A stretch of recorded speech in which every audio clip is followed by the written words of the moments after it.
Mereka adalah The Living Legend yang baru aja mengadakan final show-nya.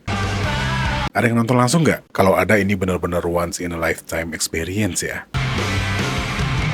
Ya, pertunjukan terakhir band ini diadakan di Madison Square Garden pada tanggal 1 dan 2 Desember ini. Dan rangkaian tour final show ini mereka beri nama dengan The End of the Road Tour. Dan Kiss mengakhiri pertunjukan 2 jam mereka ini dengan menampilkan lagu hits mereka yang keluar di tahun 75 yang berjudul Rock and Roll All Night untuk terakhir kalinya. Tapi, apakah Kiss benar-benar akan pensiun dan menggantungkan alat musik mereka? Dan kalau balik lagi ke awal masa jaya mereka, terobosan-terobosan seperti ini pun sudah pernah mereka lakukan sebelumnya. Dan katanya ada gebrakan lain yang akan dibuat oleh band ini setelah pertunjukan terakhir ini. Kita bakal obrolin sedikit di video ini, tapi sebelum kesana, ada baiknya kita bahas sedikit perjalanan band ini secara singkat. Yuk!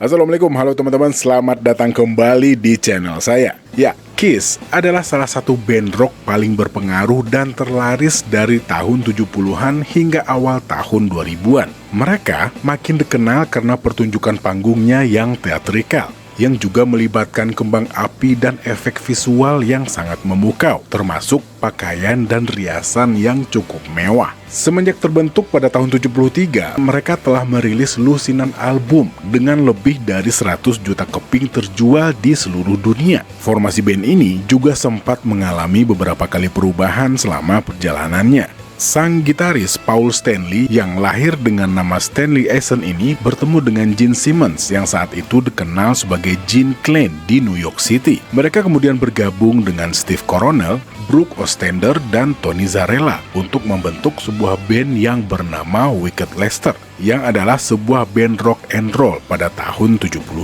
Ya, meskipun mereka meraih kesuksesan di kancah hiburan New York, Simmons dan Stanley memutuskan untuk berpisah dengan anggota lain. Sementara di tempat lain, album debut mereka juga ditolak oleh Epic Records. Dengan alasan ketidakbahagiaan terhadap arah kreatif band ini, ya mereka pun memutuskan untuk berpisah dengan teman-temannya, dan juga ada yang bilang kalau musik Wicked Lester kurang keras. Lalu, mereka berdua berencana untuk mengumpulkan anggota baru dan mulai mencari seorang drummer dan gitaris yang sesuai dengan karakter dan keinginan mereka, dengan harapan nantinya akan membentuk sebuah band hard rock dengan visi dan misi yang sama. Kemudian, pada tahun yang sama, Simmons melihat sebuah iklan di majalah Rolling Stone yang dipasang oleh seorang drummer yang bernama Peter Criss. Singkatnya, Criss pun mengikuti audisi setelah sebelumnya mereka bertemu di sebuah klub malam di tempat Criss bermain. Tapi Simmons dan Stanley justru mulai tertarik dengan Criss setelah mendengarkan dia bernyanyi.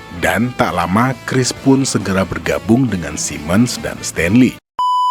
Lalu setelahnya, mereka mulai berlatih sebagai trio. Tapi karena dirasa belum lengkap, Stanley memasang iklan di The Village Voice untuk mengaudisi seorang gitaris lagi yang akan dijadikan sebagai gitaris utama band ini. Dan pada bulan Januari tahun 73, setelah audisi kedua, Ace Frehley pun bergabung bersama band ini sebagai gitaris utama mereka. Dan terbentuklah formasi klasik dari Kiss.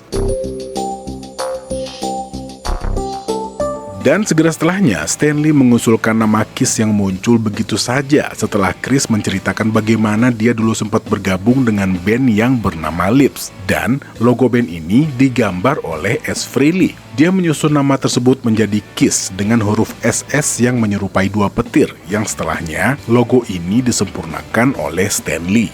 Dan beberapa gosip mulai beredar mengenai simbol nama band ini. Ada yang bilang kalau nama Kiss merupakan singkatan dari Knights in Satan Service dan juga kependekan dari SS yang maksudnya adalah anak-anak dalam pelayanan setan. Wah, zaman-zaman itu gosip-gosip ini lumayan laku ya, dan lumayan bikin orang-orang penasaran gitu. Lalu, Kiss mengadakan pertunjukan pertama mereka pada tanggal 30 Januari tahun 73 di Popcorn Club. dengan jumlah penonton yang belum seberapa. Ya, katanya kurang dari 10 orang. Ya wajar ya, namanya juga band anyar. Dan di masa-masa awal, mereka juga pernah mencoba mengadopsi penampilan androgininya glam punk dari band rock yang bernama New York Dolls. Namun, akhirnya mereka sadar kalau dalam berkarya diperlukan keorisinalitasan dan kejujuran. Dan sebagai gantinya, mereka mulai menggunakan riasan badut hitam putih yang terinspirasi dari kabuki, yang mulai mereka patenkan semenjak pertunjukan mereka di Amityville, New York pada tanggal 9-10 Maret tahun 73.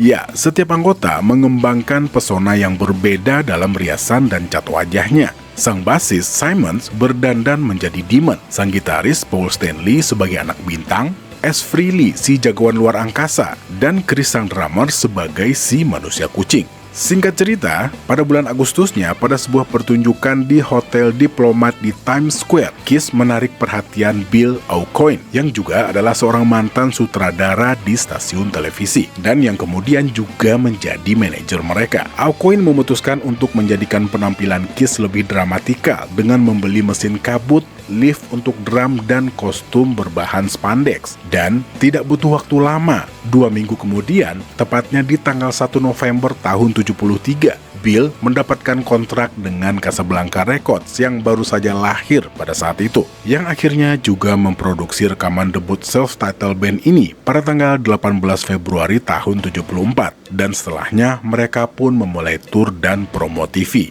Dan terlepas dari publisitas dan tur yang terus-menerus, pada awalnya album mereka hanya terjual sebanyak 75.000 kopi saja, dan pastinya hal ini pun membawa dampak buruk secara finansial bagi band dan label mereka. Oleh karena itu, mereka memutuskan untuk menghentikan tur mereka di Los Angeles pada bulan Agustus tahun 74. Dan setelahnya, segera mulai merekam album kedua yang berjudul Hotter Than Hell, yang dirilis pada tanggal 22 Oktober tahun 74. Dan satu-satunya single dari album ini diberi judul Let Me Go Rock and Roll. Tapi ini pun gagal mencapai tangga lagu, dan peringkat album ini terhenti di nomor 100. Ya pastinya, hal ini sekali lagi membuat pimpinan label mengambil langkah untuk memulangkan band ini dari tur mereka, dan kembali diminta untuk mengeluarkan album baru. Dan biar maksimal, pada saat itu sang direktur turun tangan langsung dalam produksian album ini. Dia berinisiatif untuk menukar sound keruh dari Hotter Than Hell dengan suara yang lebih bersih dan sedikit lebih pop.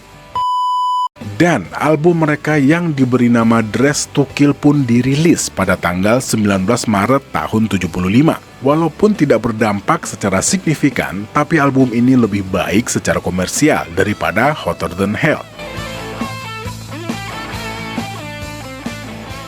Dan single Rock and Roll All Night berasal dari album ini. Tapi di satu sisi, walaupun secara album mereka boleh dikatakan kurang beruntung, berbeda halnya dengan reputasi pertunjukan live mereka. Pada saat itu, Kiss sudah mengonsepkan live show mereka layaknya pertunjukan entertainment. Ya contohnya seperti Simmons yang meludahkan darah dari mulutnya dan juga menyemburkan api. Di tempat lain, S. Frehley melakukan solo gitar dengan efek ledakan asap dari bodi gitarnya. Dan Chris sang drummer juga nggak ketinggalan, dengan drum set Chris yang ditinggikan dengan juga mengeluarkan percikan api. Lalu di tempat lain, Stanley menghancurkan gitarnya ala-ala Townshend, ditambah dengan pertunjukan kembang api di sepanjang pertunjukan mereka.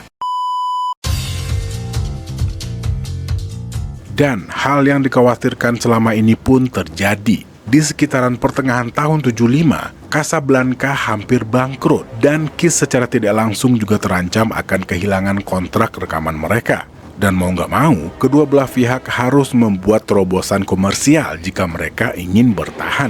Dan kali ini, mereka mempertaruhkan nasib mereka dengan mengeluarkan album live. Dan tak tanggung-tanggung, album yang diisi dengan 16 track live ini dirilis dalam bentuk 2 CD, yang juga disebut dengan album Double Live. Ya, dan usaha ini tak sia-sia. Album yang dirilis pada tanggal 10 September tahun 75 ini meraih status gold dengan lagu Rock and Roll All Night yang juga ditambahkan dengan solo gitar. Ini adalah versi pertama dari lagu tersebut dengan solo gitar. Dan rekaman ini juga merupakan versi yang paling terkenal, yang akhirnya juga di-cover oleh beberapa band terkenal termasuk Poison. Dan dengan kesuksesan album live ini tidak hanya berefek kepada band, tapi juga menyelamatkan Casablanca yang hampir bangkrut waktu itu. Singkat cerita, setelah album yang cukup sukses ini, Kiss pun segera menyusul dengan album selanjutnya yang berjudul Destroyer yang dirilis pada tanggal 15 Maret tahun 76 dan diproduseri oleh Bob Ezrin yang juga pernah bekerja sama dengan Alice Cooper. Album ini disebut sebagai album Kiss yang paling ambisius secara musikal hingga saat ini karena Destroyer juga diisi dengan orkestra, paduan suara, dan berbagai efek pada rekamannya. Tapi, walaupun album ini terjual dengan baik di awal dan menjadi album emas kedua dari band ini, namun chartnya turun dengan cepat di tanggal lagu. Pada bulan Oktober tahun 76, Kiss tampil di acara The Paul Landa Halloween Special. Acara yang juga diproduseri oleh Bill Aucoin ini juga membantu memperkenalkan Kiss kepada khalayak yang lebih luas lagi. How about a little chamber music? A little chamber music.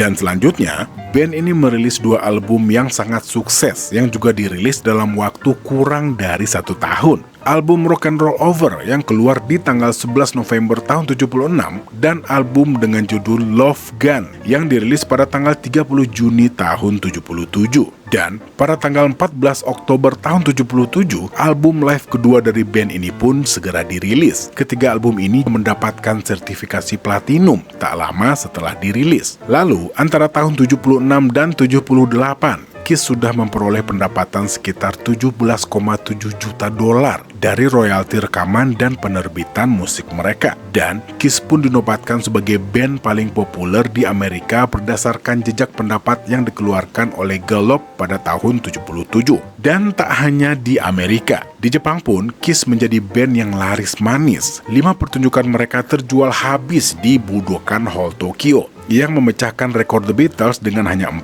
pertunjukan. Lambat laun, Kiss tak hanya tampil di konser dan TV, Kiss juga tampil di dalam komik. Mereka muncul dalam komik Howard the Duck, edisi 12 yang diluncurkan pada bulan Mei tahun 77, yang diterbitkan oleh Marvel Comics. Dan hal ini merupakan sebuah terobosan yang luar biasa pastinya.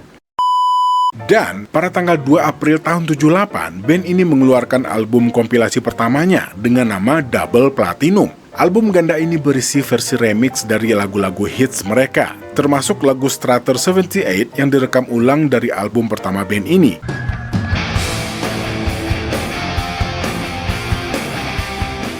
Dan atas permintaan sang produser Neil Bogart, versi lagu ini juga dibuat dalam versi disco. Disco ya, agak aneh ya ngomongin disco di tahun 2023. Dan selama periode inilah Kiss mulai serius mengurus merchandise mereka karena sudah menjadi sumber pendapatan yang lumayan besar. Produk-produk ini diantaranya ada komik yang diterbitkan oleh Marvel, mesin pinball, boneka, peralatan make up dengan nama Kiss Your Face Makeup, topeng Halloween, board game, box makan, kartu nama, dan banyak lagi. Dan fans yang juga semakin melonjak, mereka namakan sebagai Kiss Army. Ya, ada Kiss Army nggak ya yang nonton video ini? Ya, lanjut lagi. Bahkan pada saat itu, keanggotaan Kiss Army ini mencapai 6 digit. Dan di antara tahun 77 sampai 79, penjualan merchandise mereka di seluruh dunia mencapai sekitar 100 juta dolar. Wow banget ya. Ya memang pada waktu itu, kalau di sini sih banyaknya poster ya waktu itu. Lalu, album live kedua mendapatkan platinum untuk keempat kalinya hanya dalam waktu kurang dari 2 tahun. Pada saat itu, Kiss menjadi fenomena di mana-mana. Dan sudah bisa dipastikan, tur mereka selanjutnya selalu dipadati penonton. Dan pendapatan kotor Kiss untuk tahun 77 saja sebesar 10,2 juta dolar. Wow. Dan pekerjaan belum selesai. Band ini bersama dengan sang manajer Bill Aucoin berusaha untuk terus mendorong popularitas mereka lebih jauh lagi. Dan untuk mewujudkan cita-cita ini, 2 buah strategi ambisius pun dirancang untuk tahun 78.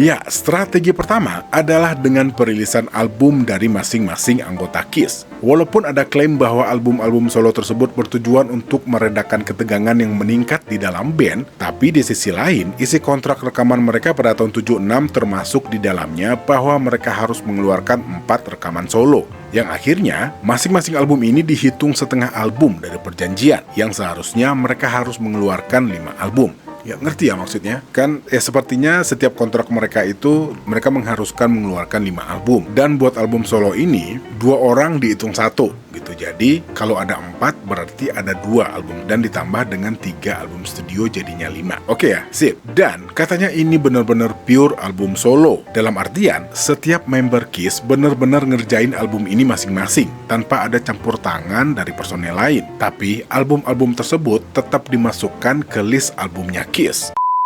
Dan keempat album ini dirilis pada hari yang sama, yaitu pada tanggal 18 September tahun 78. Ya, tapi kebayang ya, kalau setiap fans mereka langsung beli empat-empatnya. Wow. Dan di sisi lain, para fans juga bisa mendengarkan jenis musik yang mengilhami masing-masing anggota band ini. Dan dari mana musik KISS berasal. Secara nggak langsung, hal ini juga merupakan ajang unjuk gigi bagi para anggota berkolaborasi dengan para musisi lain. Kalau dilihat dari albumnya sendiri, album Stanley dan Freely boleh dibilang yang paling mirip dengan gaya hard rocknya KISS. Sementara, album Chris lebih banyak menampilkan gaya R&B, termasuk juga lagu balada. Sementara, album Simmons adalah album yang paling beragam di antara album-album personel lain. Di album ini, Simmons menampilkan musik hard rock, balada, dan pop yang juga dipengaruhi oleh The Beatles. Dan sebuah lagu cover yang berjudul When You Wish Upon a Star yang diambil dari film Pinocchio-nya Disney. Dan selain itu, Simmons juga menghadirkan banyak kolaborasi. Di antaranya ada Joe Perry, Rick Nielsen, Jeff Skunk Baxter, Donna Summer, Jenny Simmons yang cukup banyak mendapat respon dan perhatian. Terbukti, album ini menduduki tangga lagu tertinggi di Amerika Serikat dan mencapai puncaknya di nomor 22. Sementara, album Freely hanya menelurkan 1 buah hit single yang masuk chart top 40. Dan lagu ini juga sebuah lagu coveran yang berjudul New York Groove yang ditulis oleh seorang musisi Inggris bernama Russ Ballard yang aslinya dibawakan oleh sebuah band yang bernama Hello. Dan setelah rencana pertama, rencana kedua mereka adalah untuk tampil dalam sebuah film yang nantinya akan memperkuat citra mereka sebagai superhero rock and roll. Dan gak cuma sebagai wacana, syuting untuk film mereka ini dimulai pada musim semi tahun 78. Dengan harapan film ini nantinya akan menjadi sebuah film perpaduan antara A Hard Day's Night-nya The Beatles dan Star Wars. Tapi ya, hasil akhirnya jauh dari harapan. Film yang diberi judul Kiss Meets the Phantom of the Park ini memulai debutnya di NBC pada tanggal 28 Oktober tahun 78. Affirmative. Floating around. Right. Left. Come ahead, Kiss.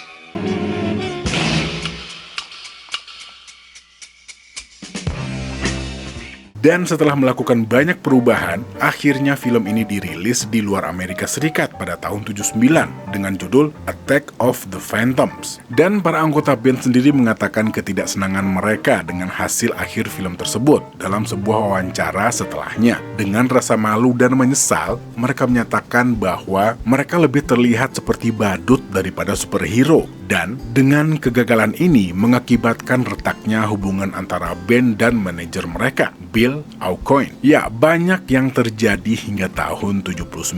Selain mereka sudah berkolaborasi dengan sejumlah musisi dan seniman, beberapa kejadian pada kehidupan personal mereka pun tak luput dari kehidupan glamor ala rockstar yang sudah menjadi bagian keseharian mereka. Dan ini juga berakibat terhadap pengerjaan album Dynasty yang akhirnya diputuskan membawa sedikit nuansa disco tahun 70-an. Album yang dirilis tahun 79 ini juga sekali lagi menghadiahkan platinum untuk mereka. Tapi, di balik kesuksesan album ini, dalam pengerjaannya, Chris boleh dibilang tidak bermain sama sekali di album ini, kecuali untuk lagu Dirty Living di mana ia juga bertindak sebagai vokalis. Selain lagu I Was Made for Loving You yang bernuansa disco dan menjadi salah satu hit single terbesar band ini hingga saat ini, untuk isian drum ditunjuklah seorang session drummer yang bernama Anton Fig sambil menunggu Chris pulih dari kecelakaan mobil yang menimpanya pada saat itu. Dan pada masa ini, penggemar Kiss mulai beralih ke umur yang lebih muda. Selain dihadiri oleh para penggemar mereka terdahulu, di masa-masa ini fans yang hadir juga banyak dari kaum remaja dengan dandanan ala Kiss, dan juga ada yang hadir dengan orang tua mereka. Tapi di luar semua itu, situasi di dalam band saat ini mulai tidak kondusif. Hubungan mereka mulai renggang satu sama lain, terutama antara Chris dan member lain. Chris terlihat sibuk dengan dunianya sendiri. Dan di satu sisi, hal ini juga berpengaruh ke performa Chris di dalam band. Sampai-sampai pada beberapa tour, Chris seperti sengaja melambatkan tempo lagu. Dan pada beberapa kesempatan sengaja berhenti dan tidak bermain sama sekali. Dan puncaknya pada saat Kiss merilis album Unmasked pada tanggal 20 Mei tahun 80. Walaupun masih terlihat dalam cover album ini, tapi Chris sama sekali tidak mengisi partnya dalam lagu-lagu yang ada di album ini. Dan akhirnya, tak berapa lama setelah perilisan album Unmasked, Kiss pun mengumumkan kalau Chris dipecat dari band. Dan dengan ini menjadikan Chris adalah member asli pertama yang keluar dari band ini. Ya katanya pada waktu itu Chris ini kan habis kecelakaan. Terus buat meredakan rasa sakit, dia mulai menggunakan obat-obatan terlarang atau sejenisnya lah katanya. Ya oke lah, lanjut lagi. Dan sepeninggal Chris, band ini mulai mengaudisi puluhan drummer untuk mengisi kursi drum yang ditinggalkan Chris, yang dimulai pada bulan Juni tahun 80. Dan salah satu dari sekian banyak yang mengikuti audisi ini terdapat nama Tico Torres. Ya tahu ya, Tico Torres, drummernya Bon Jovi. Dan audisi ini juga nggak main-main. Beberapa persyaratan dasar harus terpenuhi terlebih dahulu. Di antaranya adalah pelamar haruslah seorang drummer yang hebat, yang dapat memainkan double kick dan juga mampu menjadi vokalis utama dan backing vokal. Penampilan mereka pun juga harus mencerminkan seorang rocker sejati. Kalau bisa juga yang berambut gondrong, berbadan ideal dan seumuran. Dan Kiss akan menolak kandidat yang tidak sesuai dengan kriteria ini. Ya, sedikit informasi, mereka sendiri berusia antara 28 dan 30 tahun pada saat itu. Dan hal penting lainnya adalah Kiss membutuhkan seorang yang tidak dikenal oleh publik, karena pada saat itu mereka tidak pernah tampil tanpa riasan wajah yang juga merupakan hal penting, yang merupakan daya tarik yang bersifat mistis bagi mereka. Dan mengumumkan drummer baru yang dikenal publik akan merusak kesan mistis tersebut. Dan untuk alasan itu jugalah mereka juga akan menolak siapapun yang mempunyai tato di lengan, karena akan mudah untuk dikenali. Dan akhirnya pilihan mereka jatuh kepada seorang drummer, gitaris, pianis, dan juga penyanyi yang kurang dikenal, yang berasal dari Brooklyn yang bernama Paul Charles Caravello, dan juga dikenal dengan nama panggung Eric Carr. Pada awalnya, Carr didandani menyerupai seekor elang, tapi ditolak setelah Stanley dan Aucoin melihat Carr dengan kostum kuning cerah yang dirancang Kiss untuknya, dan pada akhirnya diganti dengan rubah. Dan sang drummer baru yang bernama Eric Carr dengan tata rias rubah alias serigala ini, tapi rubah sama serigala itu beda kan ya? Ya kalau nggak salah ya. Ya oke lah, lanjut dulu. Memulai karirnya dengan band ini pada tanggal 25 Juli tahun 80 di sebuah pertunjukan di gedung konser Palladium di New York City. Ini adalah satu-satunya pertunjukan Kiss di Amerika Serikat untuk mendukung album Unmasked. Dan pada tanggal 30 Juli tahun 80, Carr juga diperkenalkan dalam sebuah acara yang bernama Kids Are People Too di ABC. Dan selanjutnya, mereka melakukan tur di Australia dan Selandia Baru. Dan tur ini juga merupakan salah satu tur terbesar dalam sejarah band ini, dengan tiket yang terjual habis dan juga tanggapan dengan liputan pers yang sangat positif.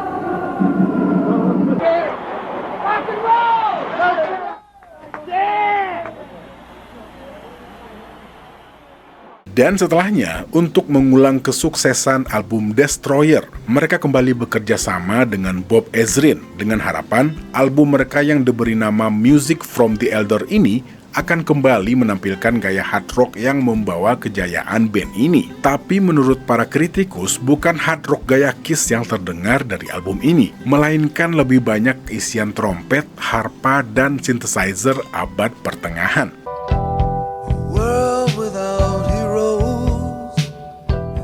Ya, dan album ini juga dianggap gagal memuaskan hasrat penggemar Kiss. Di satu sisi, album ini juga dipersiapkan untuk sebuah soundtrack film yang ternyata tidak pernah dirilis, yang secara tidak langsung menjadikan album ini seakan-akan acak tanpa representasi dari film tersebut. Dan ditambah dengan reaksi penggemar yang sangat frontal terhadap album ini, membuat album ini gagal meraih status gold, dan Kiss pun harus puas melihat album ini nongkrong di peringkat 75 di tangga album Billboard. Seiring dengan perubahan yang ada di dalam band dan arah musik yang dinilai sudah jauh melenceng dari cita-cita awal, kisruh terjadi kembali di dalam tubuh Kiss. Kali ini, Ace Frehley merasa Kiss sudah bukan lagi sebuah band yang sesuai baginya. Frehley mulai merasa gaya bermusik Kiss sudah tidak lagi sesuai dengan apa yang mereka cita-citakan, dan merasa bahwa keberadaannya di Kiss sudah tidak lagi dihargai, terutama oleh kedua teman lamanya. Akibatnya, Frehley mulai tidak berminat mengikuti beberapa jadwal manggung dan promo mereka. Di antaranya, konser Kiss yang diadakan di Studio 54 di New York City. Dan pada pembuatan album musik From the Elder pun, Frehley tidak terjun langsung dan aktif di dalam studio. Dia hanya merekam part gitarnya di rumah dan menyerahkannya kepada Bob Ezrin, yang akhirnya pada bulan Juni tahun 82, status Frehley di Kiss pun mulai dipertimbangkan, yang berakhir dengan kepergian Frehley dari Kiss yang diumumkan pada bulan Desembernya. Ya, katanya Frehley pada waktu itu nggak begitu suka dengan materi-materi yang ada di album Music From the Elder ini, makanya dia mulai males-malesan lah. Plus juga dipengaruhi oleh pemecatan drummer mereka sebelumnya. Dan selanjutnya, Kiss harus kembali mencari pengganti personil untuk band ini, dan gak tanggung-tanggung, beberapa gitaris band terkenal dunia pun sempat ingin bergabung dengan Kiss. Salah satunya adalah Eddie Van Halen. Beberapa rumor mengatakan kalau Eddie Van Halen sempat sangat ingin menggantikan posisi Frehley. Sampai-sampai Simmons dan adiknya Alex Van Halen pun harus membujuk Eddie untuk tidak meninggalkan Van Halen pada waktu itu. Yang kebetulan pada saat itu juga terdapat kisruh di dalam tubuh Van Halen terkait dengan vokalis mereka, David Lee Roth. Dan gitaris-gitaris dunia lainnya yang ingin bergabung di dalam Kiss, diantaranya ada Punky Meadows dari Angel, Doug Aldrich dari Whitesnake, ada Richie Sambora, terus ada Slash dan Yngwie Malmsteen. Lanjut lagi, dan setelah kejadian ini, Kiss juga membuat perubahan besar dalam usaha bisnisnya. Mereka menyudahi kerjasama mereka dengan Bill Aucoin yang sudah menemani mereka kurang lebih selama 9 tahun dan memangkas beberapa bagian produksi dan manajemen. Selanjutnya, Kiss move on dengan album mereka selanjutnya yang diberi nama Creatures of the Night yang dirilis pada tanggal 13 Oktober tahun 82. Dengan masih memasang foto Frehley di sampul album ini, meskipun sudah tidak lagi ikut berpartisipasi dalam rekaman album tersebut. Ya, album ini boleh dibilang sebagai album terberat dari band ini sampai sekarang, dan bernasib lebih baik daripada musik From the Elder, walaupun hanya mencapai puncaknya di nomor 45 di tangga lagu, dan juga tidak mendapatkan sertifikasi emas hingga tahun 94. Untuk isian gitar pada album ini, Kiss bekerja sama dengan beberapa gitaris, termasuk di dalamnya ada nama Vinnie Vincent. Dan singkat cerita, akhirnya Vincent secara resmi menggantikan Frehley sebagai gitaris band ini pada bulan Desember tahun 82, saat mereka memulai tur ulang tahun yang ke-10. Dan di tahun-tahun ini, Kiss juga membuat perubahan besar pada diri mereka. Mereka memutuskan untuk tampil tanpa make up. Dan penampilan polos pertama mereka ini terjadi pada tanggal 18 September tahun 83 di MTV. Stage presentation and of course the fantastic stage makeup. No, it's so funny because just seeing you for the very first time after all this time. Tapi ternyata keberadaan Vincent di dalam band ini tidak serta-merta membuat keadaan menjadi lebih baik. Walaupun secara musikal tidak ada masalah yang cukup berarti, tapi kepribadian Vincent dirasa kurang cocok dengan Simmons dan Stanley, yang berakibat setelah tur Creatures, Vincent pun diberhentikan. Walaupun dipekerjakan kembali pada album Lick It Up yang dirilis pada tanggal 22 September tahun 83, tapi dipecat lagi setelah tur untuk album ini. Dan Vincent meninggalkan Kiss di akhir tur pada bulan Maret tahun 84. Lalu posisinya sementara digantikan oleh seorang gitaris yang bernama Mark St. John.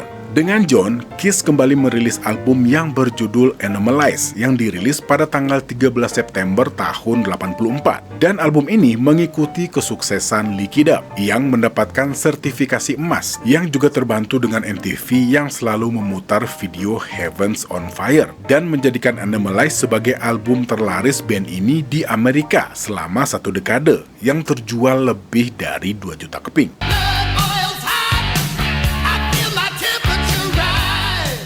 Tapi, kesuksesan ini diwarnai dengan kondisi John yang terserang radang sendi selama latihan untuk tur mereka, yang mengakibatkan John hanya bisa tampil di beberapa pertunjukan sebelum diberhentikan pada bulan Desember tahun 84. Ya, susah juga ya buat jadi pengganti Ace Frehley. Lalu selanjutnya, posisi gitar diisi oleh Bruce Kulick. Ya, gimana nih bacanya? Bruce Kulick. Bruce Kulick kali ya. Ya udah deh, ya mohon maaf ya kalau salah ya. Yang sebelumnya juga pernah menggantikan posisi John selama 2 bulan pertama untuk tur Animalize. Ya, kita percepat aja ya teman-teman biar nggak terlalu lama videonya. Oke, lanjut. Dan dengan bergabungnya Kulick secara nggak langsung menjadikannya sebagai gitaris keempat Kiss dalam waktu kurang dari 3 tahun. Kulick adalah salah satu anggota terlama di band ini, di luar Simmons dan Stanley pastinya. Dan formasi Stanley, Simmons, Carr, dan Kulick merupakan formasi yang paling stabil. Dan selama sisa tahun 80-an, Kiss merilis rangkaian album bersertifikat platinum. Di antaranya ada Asylum yang keluar pada tahun 85, Crazy Night yang keluar pada tahun 87, dan kompilasi lagu-lagu hits yang keluar pada tahun 88. Ya, setelah tahun-tahun ini sebenarnya beritanya lebih banyak tentang keluar masuknya para personil, ya drama dengan Ace Frehley dan beberapa jadwal panggungan mereka gitu, jadwal tour, jadwal panggung, dan beberapa info-info kolaborasi dari para personil Kiss dengan para musisi lain. Hingga, terjadilah final tour yang kemarin yang berjudul The End of the Road di Madison Square Garden. Ya, tapi katanya pada malam itu Kiss juga mengumumkan kalau mereka akan meluncurkan Avatar.